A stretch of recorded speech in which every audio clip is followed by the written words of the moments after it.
And what ceremonies? Oh, I didn't have the recording on. Okay. All right. Thank you, Mayana. We'll start over. uh, what I wanted to do was kind of lay a foundation as to why we do ceremony and maybe a little bit about how it works. And I think that's catching. Uh, if you don't mind, I would like to kind of prepare the energies just a little bit so that everyone will be receptive. And so I'm going to ask for everybody that is listening to please pull in the white light. That is Creator's light. That's his power, his purity. And pull in this white light, bring it around you, then crystallize the outside edges. This creates a place of safety, but one of communication, because the crystals facilitate communication so that we can understand and we can hear spirit. I'm also going to ask that you invite your guides, guardian angels, ascended masters, ancestral helpers, all those that you are familiar with working with, and only those of the highest vibration are allowed within our crystal sphere. Now I'm going to ask you to recite after me. Father, Mother One, in your image and likeness, in your I image and am. likeness. Go ahead. Oh, all right. Go ahead. In your image and likeness. Let's start over. Mother, Father, God, Mother, Father, God. in your image and likeness, In your image and likeness. I am that I am. I am that I am. We are one. We are one. I hereby set the intent to serve my highest good. I hereby set the intent to serve my highest good. And the Holy Spirit. And the Holy Spirit. I declare this space sacred. I declare this space sacred. And the environment around this space pure. And the environment around this space pure. Thank you for this opportunity to be in service for the highest good. Thank you for this opportunity to be in service for the highest good. I open my mind, my heart, I open my mind, my heart, and I embrace my soul. and I embrace my soul. And so it is. And so it is. All right, what I wanted to do was kind of get us all on the same page of ceremony. And in order to do that, we got to go clear back before the beginning of time, when there was nothing, and then there was God. And God looked around and said, it's kind of lonely here. I'd like to have something, some people, some children to share this space with. And so he created us out of his own energy. And then he looked around and decided that we needed universes. Then he filled the universe with galaxies, and then the galaxies with solar systems. And when he came to our solar system, I guess he did something a little unusual because he used his own energy to create our planet Earth. And he breathed into our Earth a soul, a spirit, making our Earth a sentient being that feels and thinks and can act on her own. However, her direct instructions was to serve mankind, provide for mankind, provide food, air, everything that we needed. And she did this willingly and lovingly. The Iroquois people, known as Haudenosaunee, also have a story. that kind of goes along with this. And I think it's very important because it brings this in and makes it more personal and gives you more of a stake in what's happening to our Mother Earth. And that story starts with a light ship or a planet that was traveling around and came to our Earth and said, Earth, what is your dream? And the planet says, I want to have love. I want to have people. I want to have peace. I want to have harmony. And so this plan was laid out. And this is where our Sky Woman comes from. She comes from this planet, and she fell through a hole in the sky and found herself landing on our little Earth. Now, 3 days after she was on our Earth, she gave birth to a little girl. And this little girl she named Fat Face Link's Longtail. And this little girl grew fast. Being from Sky World, she grew very fast. And before long, she could talk and run and was helping Sky Woman build the Earth.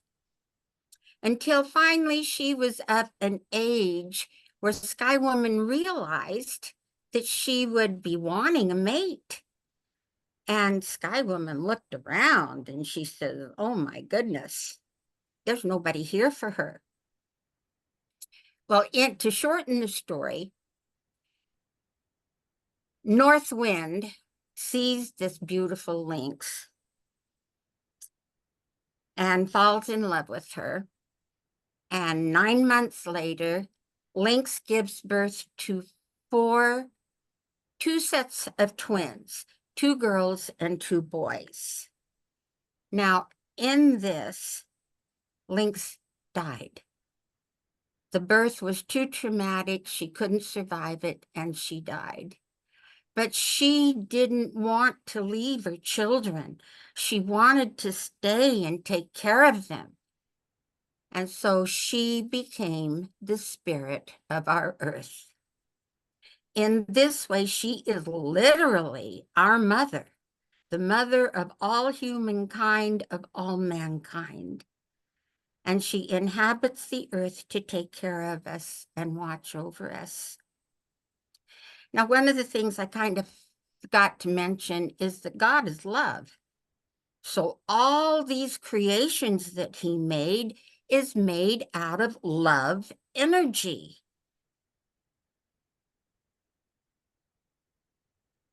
And then as mankind grew,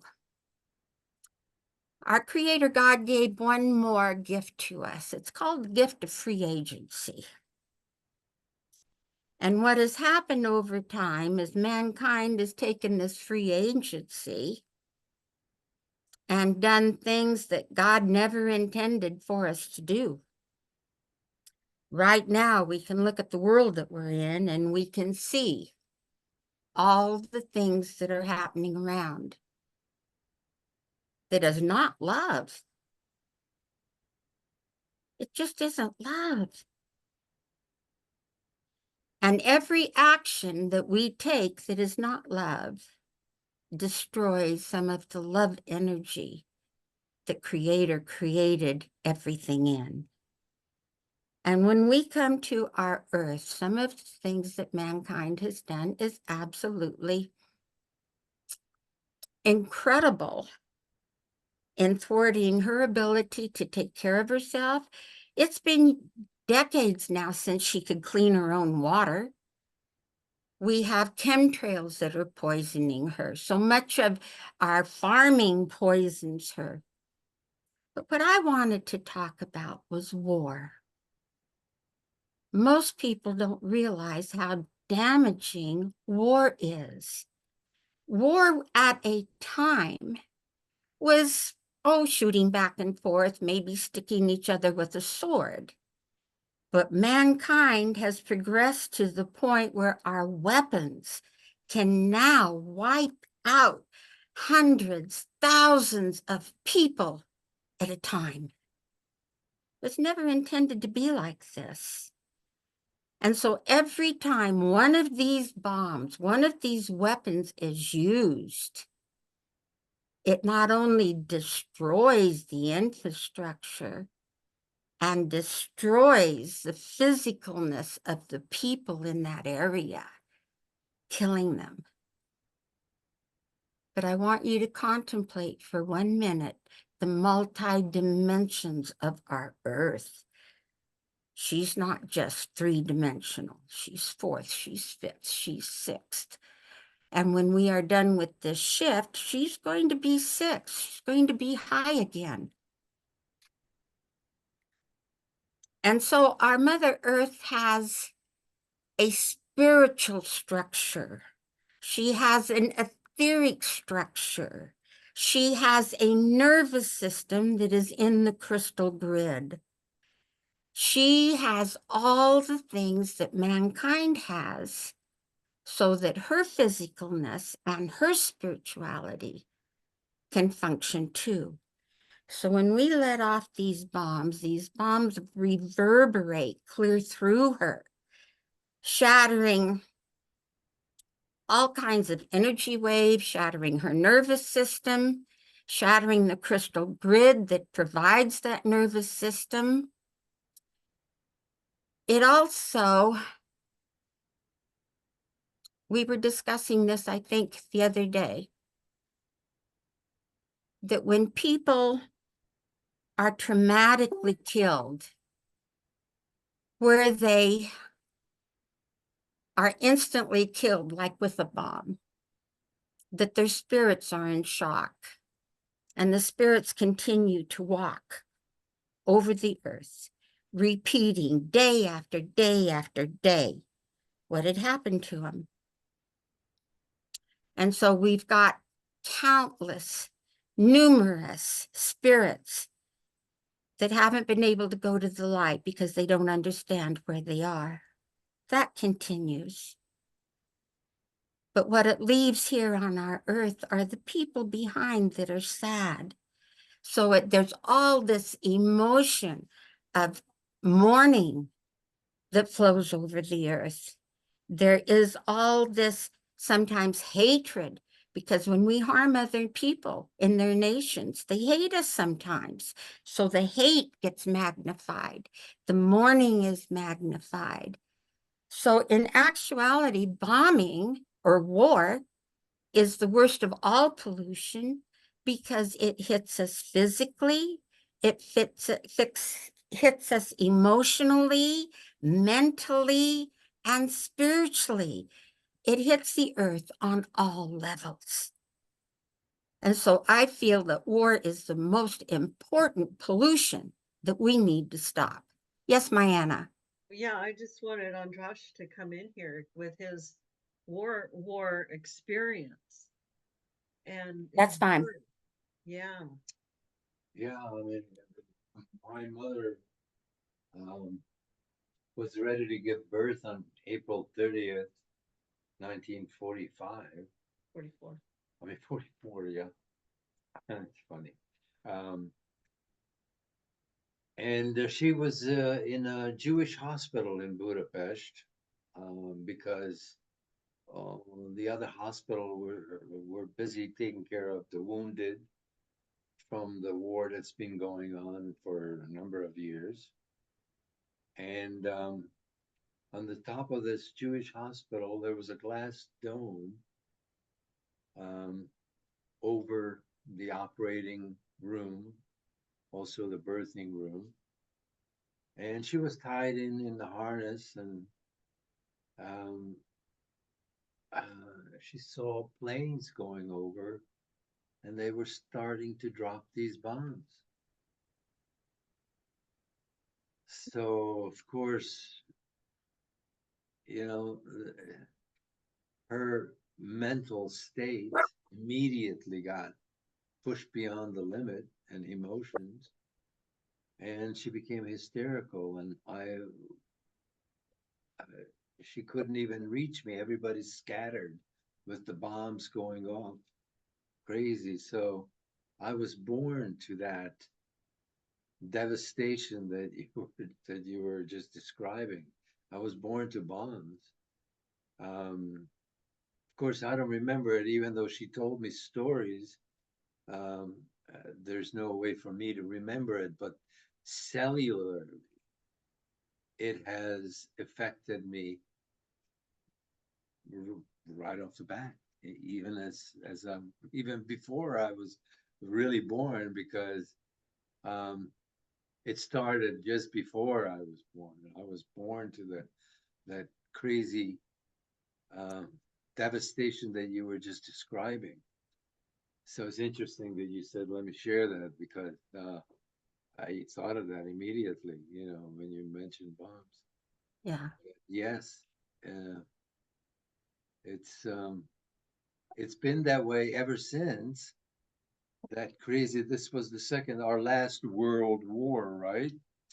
The Second World War, and I was born so exactly April 30th is a year before um, the end of the war. World peace was May 1st, considered May 1st, 45, a year and a day after I was born. So during that entire year, that intense, crazy, uh, mixed up world was around me. This is even before I could, of course, talk. And but my mother was like this intensely. I don't even know how to describe that, but I was aware of the fact that my mother was beyond anything that I was all She my was life. really shattered. Yeah, But and yeah, I suppose I suppose if I had that kind of consciousness in my mind as to what was going on, I suppose I would have been shattered too. But I wasn't shattered. It gave me um, a kind of a feeling that I had early on about having no fear. And so in a way, I really go back in gratitude, because gratitude is the only thing that we have that puts us beyond any kind of even under circumstances like that, is that uh, so I have gratitude for just being here, and even under those circumstances, because it allowed me to go on with no fear. and fear is what connects us in the fourth dimension often. Here you Oh, fear is the emotion that is easiest to manipulate in the fourth dimension. So him not having fear, goes along with the Pan story, the Papa Pan, Pan's shadow. Pan didn't have a shadow. Yeah. And so that's how I relate that experience multidimensionally, is that the fear is the shadow, and we each have to clear our shadow to be the multidimensional beings that we really are. That shadow has to get And of cleared. course, the other saying is that there's only fear and love. That's Right. and but it's not no fear and love. It's really kind of the other side of the coin of the fear is love. And so I was blessed with having no fear and just clear love, and that's kind of how I felt all my life. It's Yeah. like without at first, of course, without the definition of what love is, or what's that all about, Alfie. I, anyway, so I'm just allowing myself to show my hand side. That's really how it began. Um, Okay. Yes, I think anyone who has actually experienced war all our beautiful young men we sent to Vietnam and the destruction that that did to their psychic, to their emotion, to their body. To their body probably was the least of the destruction that that caused.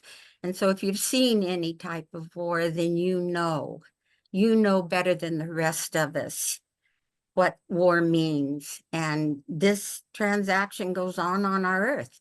And so this is the situation that our earth is in. So when we do ceremony, we're doing ceremony for all of that, for the physical, for the mental, for the spiritual, and for the emotional. Declare all of that from her. It is good for each one of us to do our own ceremony, but when we can form a group, let's take just 10 people, okay? If you had a group of 10 people that could get together and meditate and pray and do ceremony, just their coming together immediately gives them the energy and the power of 100 people. If you dance, if you sing, if you laugh, you now boost that 100 people up to the energy of 1,000 people. This is the kind of energy that we can generate in ceremony that you can't generate sitting at home in your bedroom or your living room. The other thing about this type of ceremony is it creates community. You pull together other people who think like you do, who believe like you do, who have their heart in the same place as you do. And when you bring that kind of oneness and unity together, the energy and the power of that just explodes that much more. I kind of thought maybe I might share with you a couple of the experiences that I had while doing ceremony, because they're rather unbelievable. They don't really fit into the scope of our everyday world, you know? I've been doing ceremony since 2006. And at that time, we were doing a very special medicine wheel for Crystal Mountain under the direction of Blue Thunder, who is known as Benny LeBeau. And later, his name was changed to Rainbow Thunderheart or Bavado. And he has since passed in 2016. But we were working on this mountain. It was a 4-year commitment. And so we would covered a medicine circle of 300 miles across. And no, it was 150 across. Anyway, it took us into 4 different states, and we were going around doing these ceremonies. And we had a gentleman come, his name was Alex Stone. And Alex had had kind of a rough life. He had drank a bunch of alcohol, been an alcoholic, and he essentially was dying from liver failure. And he told me this when he first started to come out. Now, Alex was really kind of cool because he was a Jesus person. And every few sentences it was, praise Jesus, praise Jesus. And this is great. You know, I really loved his commitment. I loved his energy. I loved his faith. But he says, I want to be an earth healer. And so I took him up on a mountain with me. And up there, he kind of got the idea that this was for the earth. Jesus, we were glad to have Jesus there because we love to have his help. We love to have his power and his energy. But the ceremony was for the earth. And while he was up there, he had some little people follow him home. This is one of the things that is so fun about ceremony is that it crosses the dimensions. And so you end up with 4th dimensionals like little people and Bigfoot and dragons and all kinds of things that you don't see in our 3D world. and they will come and join you in ceremony, and they will send their healers. They have healers too. So their healers are the ones that come to add to your energy and to help you with it, with the ceremony that you're doing.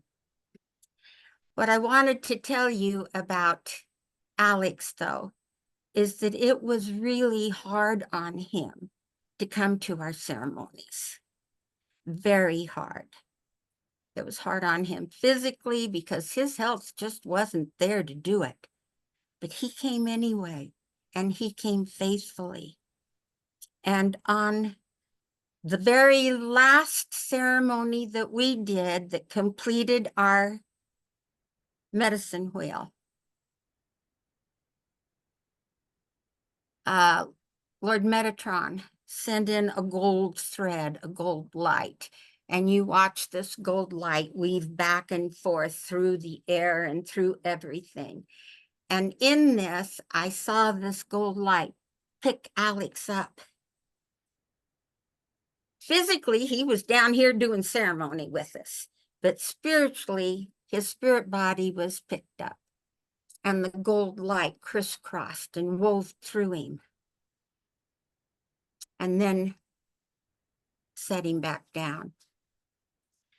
About 2 weeks after this ceremony, Alex called me. The ceremony and his faith had healed him. He no longer had any liver damage whatsoever. That is about the most amazing story I can tell. But we did have other ones. Another one that we had, we were out in the desert out in Vail, Oregon. And my partner at that time did the 4 Directions song. And as she's singing this song, the sky just literally opened up a portal, and we had thousands and thousands and thousands of dragons come and join us. Now, I didn't know there was such thing as dragons, so this was a big surprise to me. But these dragons, they come in and they sat down around us, and we discovered that even where we were doing ceremony was on the top of an earth dragon, because every once in a while it would shift during the ceremony. This ceremony brought us several gifts. One of our earth healers had an angel come down and stand beside him, Chris Yamada. And as this angel stood beside Chris, it showed Chris the ley lines. And after that point, we didn't have to measure or look for him because Chris could see them and tell us where they were and where we could do our ceremonies. Another gift that we got is at the time we were working with a Paiute man from Nevada, and he couldn't come to this one, but he sat in meditation evidently in his special place, and we saw him come through the air on one of these ley lines to join us there. Now we got done with this ceremony, and I'm starting to close it down, and one of the gals says, did you forget something? I'm getting hit on the top of my head. And I said, oh, the dragons. I forgot the dragons. This is where I learned what fantastic healers dragons are. They use that fire breath to go into the earth and clear out blockages in the streams and in the rivers and the underground rivers, clears them out so that the water can return. They also go in and they move magma around so that wherever there is buildups that could possibly cause potential problems down the road, they clear all of that out and even it out. And they're just incredible healers. They love this earth, and they love working with her. Yeah, I want to share the Yellowstone experience that I had when I was Please. there in Boise. So we were having like 80 earthquakes a day out of Yellowstone, and it was really volatile. And in Boise, we were a little concerned because if Yellowstone went off, we were pretty close to it. And, somebody said to me, well, I figure my guides will give me a heads up and I can get out of the way. And I thought, well, I really want to know what the purpose is in this. I want to know why Yellowstone is so active and if there's anything that can be done. And I had learned about going and speaking with elements. So I just went in meditation and I went to the caldera and I asked the caldera, what is your purpose as it relates to humans on the surface of the planet and life on the surface of the planet? And the caldera responded, the dragon needs to breathe. And I was like, the dragon needs to breathe. Okay, well, take me to the dragon and let me talk to the dragon. And it was this kind of a yellow green dragon, and it was in a cave, and it had grown so much that there was no room, and it was going to break out of the earth so it could breathe air. And it was just a young dragon. And so I was just talking to it, and I was just trying to understand how this process was working. And I just thought, well, is there another way? And I heard a little voice say, oh, the fire knows a way. So I said, well, take me to the fire. So I went to the fire and I asked the fire, how can the dragon breathe air without destroying the whole planet? And life on the surface. And the fire said there is a process. It's a long process and it'll take 2 years. But if the dragon goes through the fire, part of it can breathe the air immediately. And over the 2-year time frame, the rest of it will come out into the air and it will fly free. Mm. And I took the message back to the dragon and I explained the situation and the state of, the surface of the planet and what breaking free in that manner would do to humanity and life. And the dragon said, part of me will breathe immediately. And I said, yes. And I knew this was an atomization of the energy, that it was going to be atomized going through the fire and burning up like the phoenix does.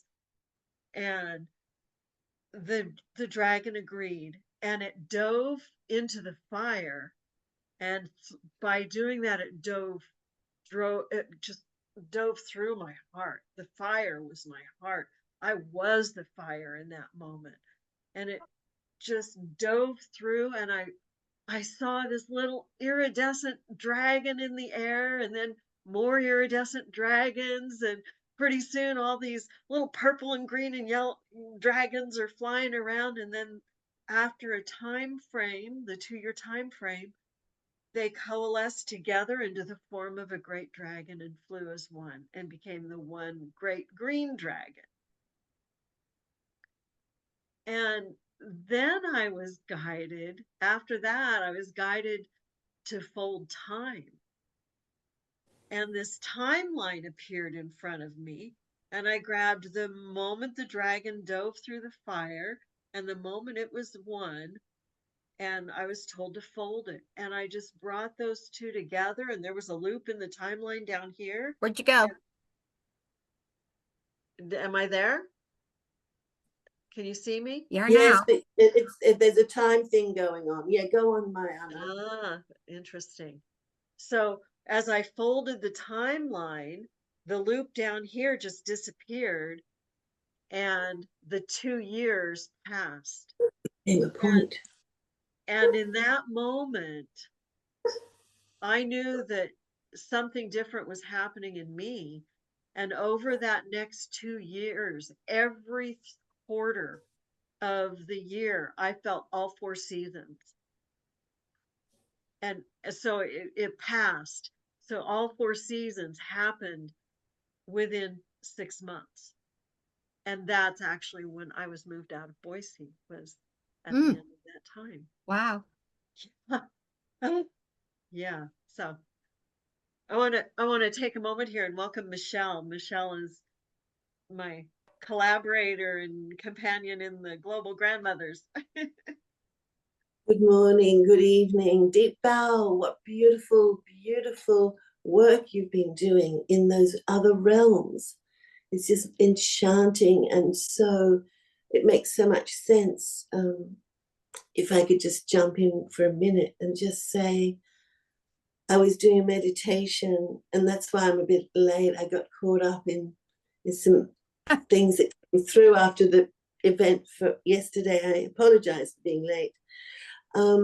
But my father appeared a few weeks back, and I share a mutual vision with, some of you know, or Mayana, you know, with my brother's best friend, who was a family friend in England, who lives in Cornwall, Charles.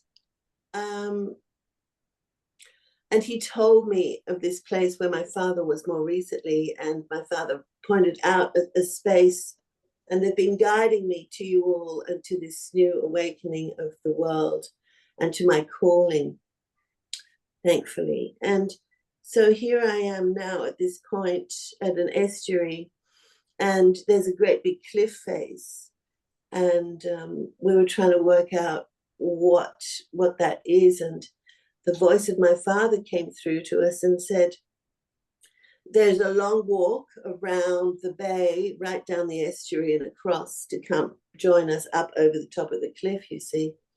And, or you can climb the cliff face. And I'm thinking, I can't get physics, yeah, come on. Or actually, there is, and so we were pondering this for a while. And then he said, actually, there is another way. Relax. I just realized, and I just saw she's going to fly up over it. She'll fly. She'll be lifted up to fly over. So welcome when she's here. And so last night I got to the top of that cliff face. And as I looked out, the whole terrain, I could just see all this beautiful new frontier, like the water, the lakes, the peace, the beauty. And that is the vision I will be holding moving forward now, graced with that empowerment of vision to all of the elements, you know, the water, the air lifting us up. You had the fire, right? So there's an earth. So and I know when you said it came into my heart, it was my heart. The fire was my heart, and we've confirmed that that has been the direction that guided me to you, Mayana, and so to, you know, all of this new work ahead. And what more can I say? But it's just wonderful, isn't it? We're very, very fortunate and privileged to be bestowed with this wisdom, and for it to be getting out there now. What's more? Yeah. Yeah. That's what excites me, is we've had this information for how long, but we're finally getting formats in order to share it and bring it Yes. out so that other people can learn about it, participate in it, help with it, recreate it in their own areas. I mean, this is fabulous. This is what we've been waiting for. It is. It is. It is. I totally agree. Last night, there was an event in my local art community center, and the manager, who's a dear friend of mine, came out on Friday. I was visiting there and looking at some artwork and playing some music, and she bailed me out. She said, "Hey, are you coming tomorrow evening?" And I said, "You bet I am." So it was the children making lanterns, and then walking out along to the park to the pier. We have a little pier here in this little quarter. It's kind of secluded, but it's still in Melbourne City. So I'm like, yeah, and I'll make a lamp, and I made a lamp, and I got there, and I walked with the children along the pier. My children weren't there. It was me and Karen, and I took some beautiful photos of families, and they're all wanting me. And I took photos of them with their phones, and it was very important for me to capture their images for them on their phones and to be of service in that way. And then we went back to the art center, and the gallery had been set up in a circle. And there were 8 seats set up in a circle with yoga mats next door, because this was going to be our meditation for the evening for the solstice and for the full moon. And that was what Karen had asked me to, if I was be joining. So I did join and waited and made a cup of tea and just waited there quietly until everyone had reconvened, the children all gone home. And when the moderator came in the room, I was blown away with her light and her energy. And when and there were, as I said, about eight seats, but when she started the process and introduction to the astrological chart that she handed out to us all, with the moon where it's at and all the stars and constellation, this celestial alignment, as you all know, the astrological chart for the full moon, we were 13. There was 13 of us, and I said, this is a very powerful circle. We have 13 full moons in the year. And then she was teaching to these women who'd never had experience about manifesting, about creating change and growth. And they all took it, and it was just wonderful to see that literally before our eyes, experience in that circle so quickly, so easily. It was such a privilege to be part of that.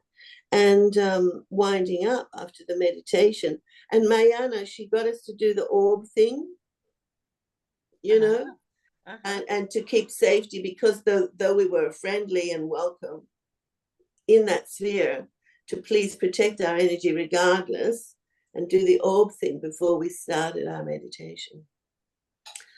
And in the end, I was revived completely, energetically, on a cellular level and spiritually, and reassured that the younger ones were coming through. It was such a gift to me to see all these children, one with the lanterns and a poetry. When we were on the pier, there was a poem dedicated to the opening of the portal of the new moon in the winter solstice. And we also were on the cusp of Cancer in Australia. The crab, she was saying she felt very appropriate in the Southern Hemisphere, because we're coming out of our shell, but we have the shell to protect us in the cold of winter. It gets cold here. And so all of these things sort of processed, and once the meditation had finished, Karen and I, of course, we were drawn to have a little conversation as the circle had been broken. Everyone was milling around. She said, wow, she said, you looked 30 years younger. I said, yeah, I recharged my cellular. She said, I saw that. So it's live and well, this beautiful energy we're bestowed with. I mean, look at our energy and what we're able to do. And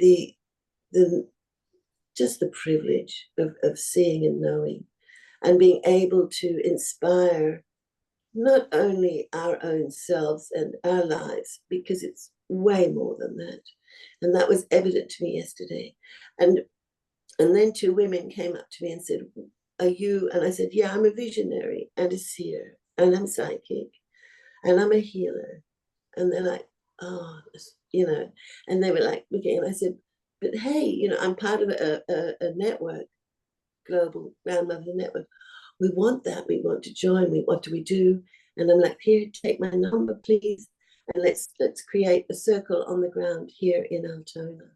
So that all transpired on top of everything else yesterday, and just, it's igniting, isn't it? It's igniting all the way now. Mm-hmm, mm-hmm. Yeah. Michelle mentioned manifestation. This is another thing that we get to learn when we're doing ceremonies. Yeah. Because you're doing your ceremony and you say, let the light in. And it could be cloudy, cloud cover, clear across the sky, and bingo, here comes a beam of light right down on top of you. Or you can say, wash the earth clean, and it can be bright sunlight, and somehow raindrops fall on you right there in the ceremony. It is instantly, and you begin to understand the power of your own words, the power of your own energy, and you can make things happen. Exactly. So it's Exactly. exciting. It certainly is. And just as Mayana was explaining when she was grabbing the time of the dragon going into the fire, and the conclusion of that 2 years when she folded it, literally you'll see when on the playback, Mayana, it froze, the time froze. You were there in the infinite telling when you told that story. We both saw that, right? Yeah. Mhm. Yeah. Yeah. Kind of a funny story is we were up on the mountain and I'd taken the eagle wing and I was directing fire and I was going, whoosh, whoosh. Well, that's also directs the wind. And the wind came up almost instantly and just threatened to blow us off the mountain. And Chris Yamada came over and he says, Marcine, it's the eagle wing. Put it down, put it down. So you learn a little bit the whole time you're out doing all these things too.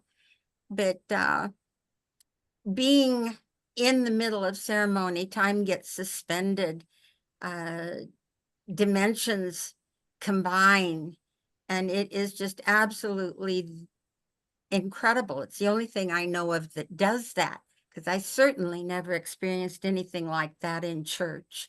I never experienced any of that anywhere, where you get all these dimensions coming together. And they're coming for one purpose, and that purpose is to heal the earth. Because what happens on our dimension affects the other dimensions as well. Maybe not as much as it does ours, but it does affect them.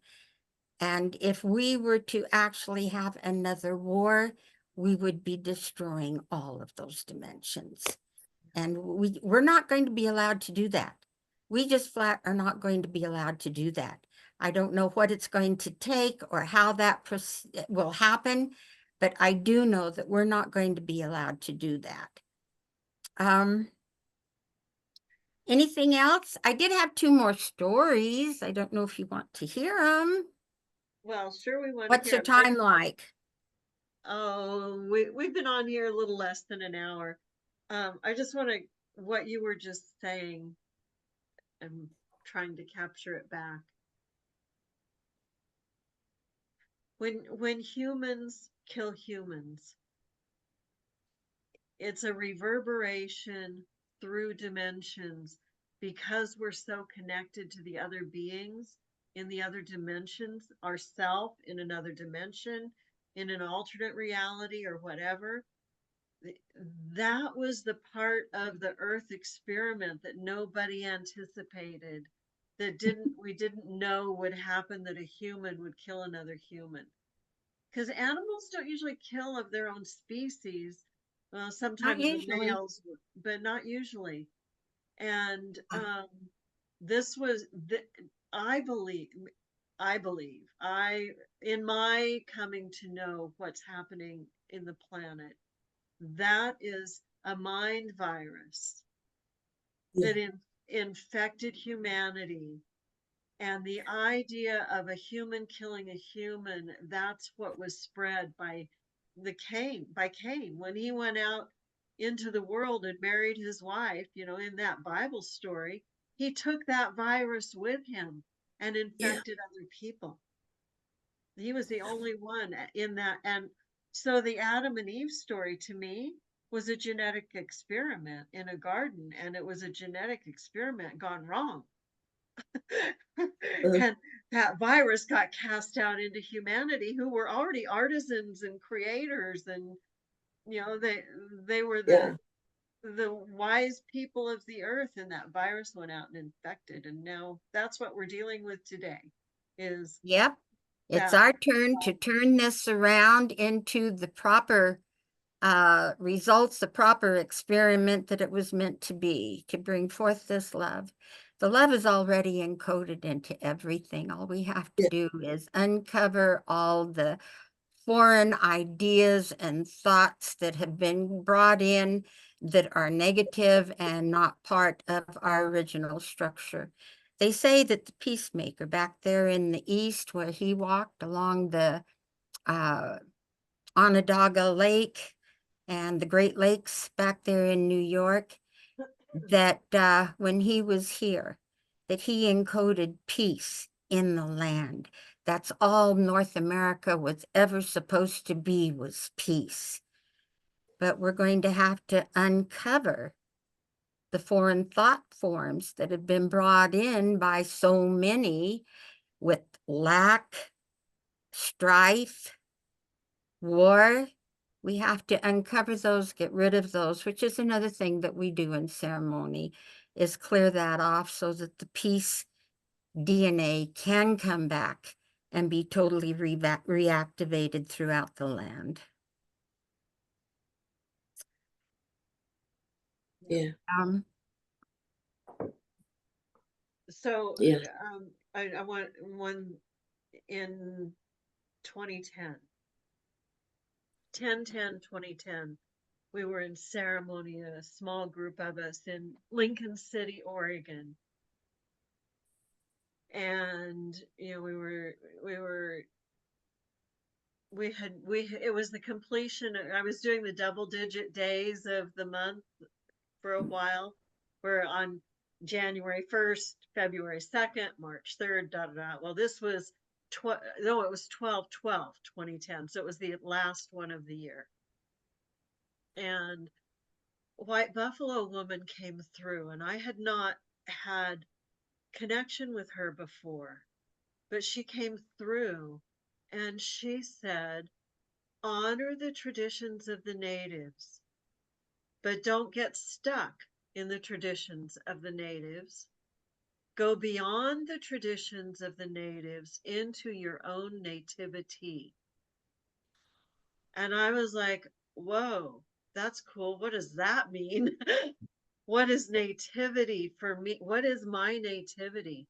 You know, and here we are, it's almost Christmas times. I'm spending months following that, trying to understand what is my nativity. And I go to a friend's house a couple months later, 2 or 3 months, and on their coffee table is a book, and it was Ken Carey's Return of the Bird Tribe. Ah, And I was like, oh, I love that book, you know, and I hadn't read it in a long time, but I pick it up, and what is that book talking about? White Buffalo woman, Hiawatha. and and then I just opened it up, and in the very intro it said, we are here to remind you that your nativity is your essence from the stars, or something like that. It's your star essence is your nativity. And I was like, that's my answer. I am yeah, from the stars. we're And all from the stars. yeah, We're stardust. yes. Yeah. If I can just say that that was what my mother told us. And I didn't realize that she'd shared that with my younger half sister. But when my youngest half sister came to my place about 6 months ago, and we were talking deeply about all things and the things we'd learned from our mother, and you know, the incredible healer that she was. We and more about that some other time. She said, you know, she told us we came from the stars. She told me we came from the stars. And I said, darling, that so works. You know, that's so aligned with the visions I've been having, and, you know, my homage to the story of the seven sisters, and also factually on this is where I love the conduit now manifesting in the physical. Because I said to her, well, we traced our Tongan family, our Tongan history, and the legends of those seafarers that came across from the Americas through the islands to propagate and enjoy and develop and become the Pacific Islanders. Not all of them were from that side, but there were many that did come across from the Mayan dynasty way back, way before. And so this was now 300 and before AD. So, and the legend is that I can't remember the seafarer's name, but I can access it. I've got it all written down. They actually named the Hawaiian Islands and donated Oahu, Maui, and this was this, and then they traveled on from there. But they named them in line with the constellations. They came down and were given these names from the star people, and then they shared those island names. Hence the power and resonance of those islands and the nebula of the Hawaiian Islands, and the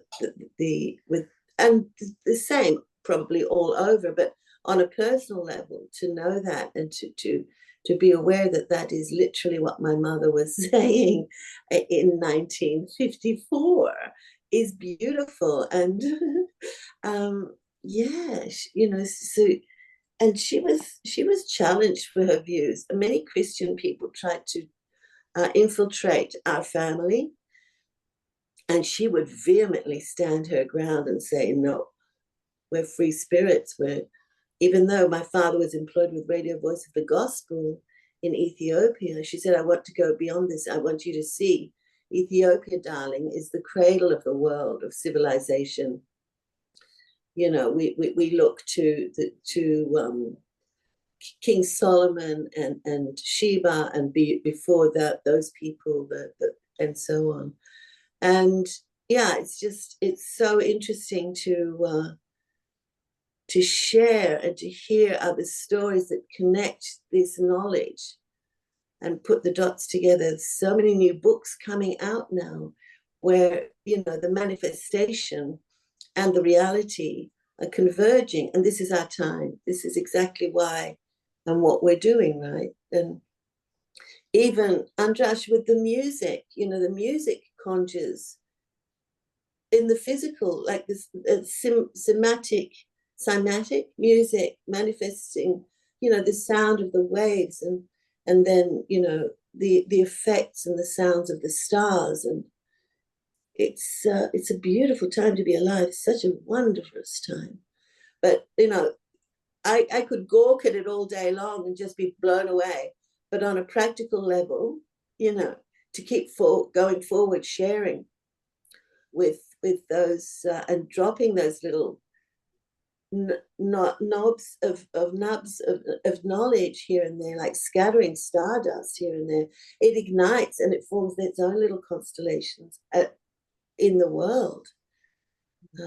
So yeah, we are definitely stars and sharing the infinite knowledge, which is stardust, which is verbalized, which is written now, which we can play in music, and go through with all of the elements and manifesting. Is just magnificent knowledge that we're very, very, very indebted to the universe for manifesting through us. It's just wanted to say. Marcine, do you want to tell us another story before we go?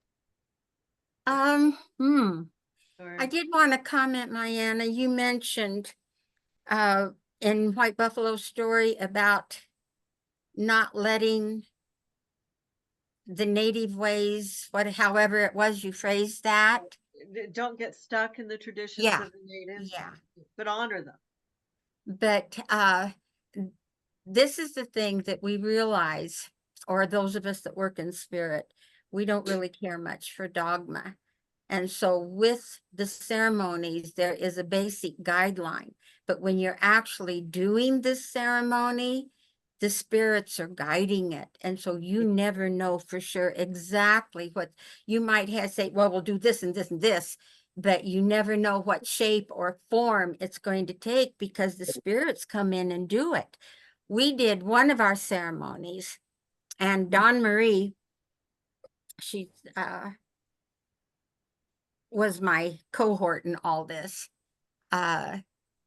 She said the spirits want a birthing ceremony. And so most of our crew on that particular one was men. And so we had a making a woman ceremony out of our men. And it was truly one of the most beautiful things I've experienced. Here are these macho guys very willingly putting on skirts and scarves and coming into our circle to be women for this birthing ceremony. It was just incredibly beautiful. Sweet. I'd wanted to mention we'd been invited to a ceremony that was being done by a Paiute medicine man down in Nevada. This was out of our circle of our mountain. And so we were just invited. We went down there. And our Paiute friend that invited us had warned us that this area had been the site of a massacre. And, oh, all right. Okay. You know, it just didn't faze us. It just went whoosh right over our head. We're down there. We're waiting for the medicine man to come and do his ceremony because they were trying to stop a pipeline that was coming in that was going to blow up 65 miles of mountains to lay that pipe. And while we're waiting for him, we decided we'd just sort of check out the spirits in the area. Well, for myself, I went down. And I went down into the earth. And there in the earth was 3 feet of blood. And this blood cried. It was crying. It was screaming. 3 feet of blood. A massacre happened here. And then one of our other people, who's a very, very good empath, when he did it, he experienced the life of an old Indian man who was murdered on that day. Then he experienced the life of a woman who had been raped and her baby taken from her and killed. And then he experienced a soldier who thought he was doing something wonderful by exterminating these vermin. I mean, it put him in a heck of a mess for months, having personally experienced this like it was him. But that was when we realized that when people are traumatically dying, they don't go to the light. They stay here and they re-experience it day after day after day.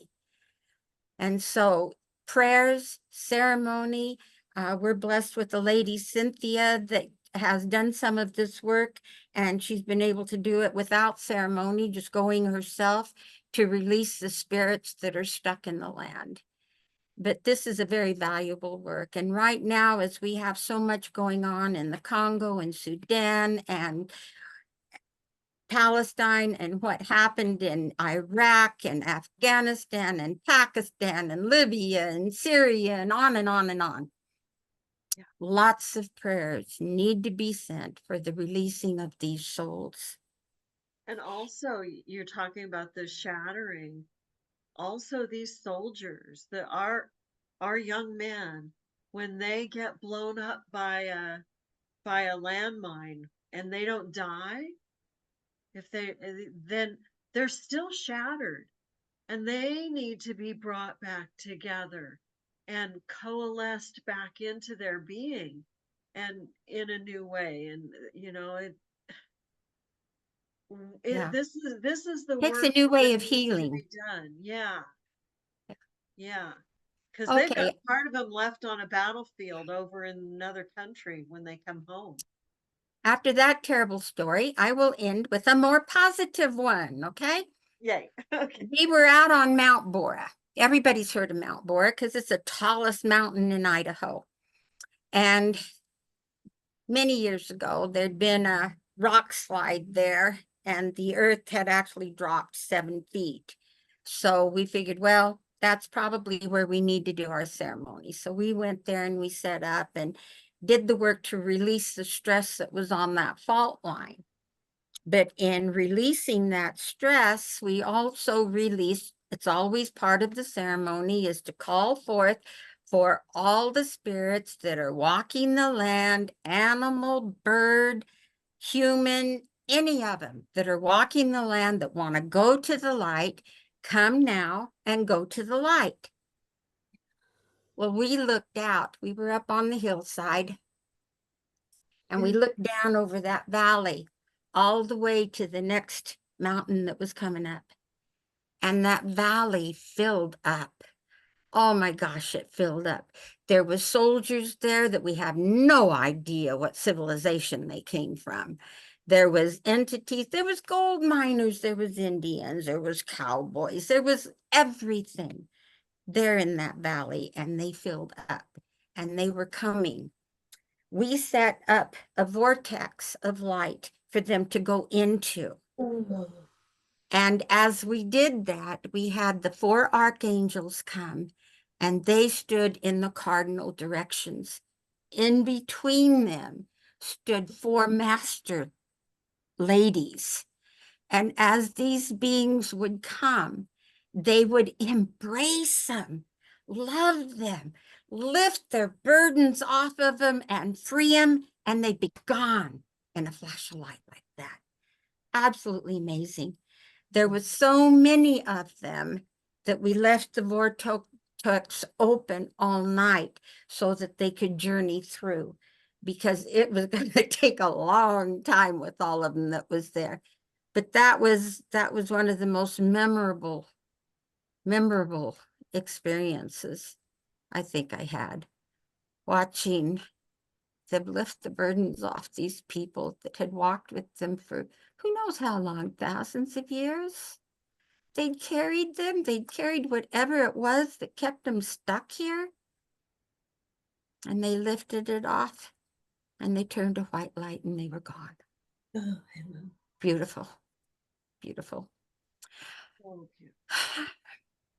Thank you, Mayana and Peace Productions. And yes, May I just say, can we do ceremony like that when we get the Global Grandmothers Network in the constellations and on the ground globally to heal those areas and bring in the experience and wisdom of someone that has that elemental knowledge of guidance, to have that healing go forward, to prepare us again for a larger healing on the ground, you know, in all of the areas of the world that we are able to place ourselves. And I mean, we can do it visually. I understand that, but to be in that domain would perhaps be even much more effective.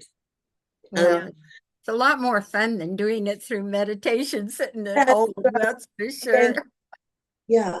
Yeah, Thank you. that's part of the intention, I believe, for the Global Grandmothers Council, is Yeah. that as a network, we have ceremony together at the same time, and we give some guidelines for what that looks like, but do it in your own way.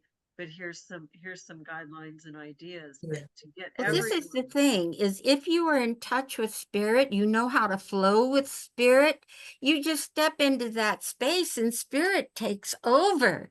You don't have to do anything but be there. Yeah. And that's Yeah. just glorious. That's just glorious. I yeah, mean, being we have there. some basic steps. We do a clearing, we do a healing, we do a love and thank you cycle, and then we close. That's Yeah. it. I mean, that's the instructions. And Yeah. whatever happens within that can take an hour, it can take 6 hours, it can take 2 days. It's all up to the spirit. Yeah. It's so beautiful. And perhaps we could do some of that on Zoom as well in the interim, and have prayer meetings to cleanse and purge as we move forward and empower and retrieve space of and create the love in that void that was desecrated, and heal it moving forward. Be easier process and faster for us to ignite this fire that we need to get going, and acknowledge those beings that have sacrificed themselves unbeknownst to themselves, that are still in torment. Yeah, release it from Well, the that living was- and the dead. Yeah. Yeah, that was part Yeah. of the purpose here in the Global Medicine Wheels. Yeah. Was to be, it's an acupuncture point, and when we come Yes, together right. in groups, they're a node, and That's right. it's to midwife our mother, who is birthing a new world and a new reality, and she's in transition, and she needs all of our attention. She needs our focus, our attention, our nurturing, our loving, and our ability to let the energies flow through us to release those contractions that Mm. can bring great devastation to the planet. You know, there could be some real rumblings and shakings as she births, and we don't know what it's going to look like, but what she's birthing. But I know that it was like, wow, wow, that's so cool. Yeah. Well, Really. that is the thing. If people knew that they could come together and do prayers, and ceremony or not, just do the prayers together, they Mhm. could relieve a lot of the turmoil and chaos that's in our weather right now. Yeah, Because all she needs is love. Sit there and send her love, and it will dissipate a lot of this that's going on, make it less. Perfect. wow, wonderful. Thank you guys for joining, gals. Thank you for joining us. David's over there somewhere, but I don't know where he is. So, but we're just grateful to have had this time together, and much love, much love. Thank you. And all we have to do is to have the intention to choose. That's the only free will we have. The free will to choose love over fear. To Just choose love. Yeah. You have the choice. To choose love. All moments. Bye for now. See you next time. See you time. See you soon. Yeah, bye. Thank you. Love you, Onagitwa. Mm. Onigitwa.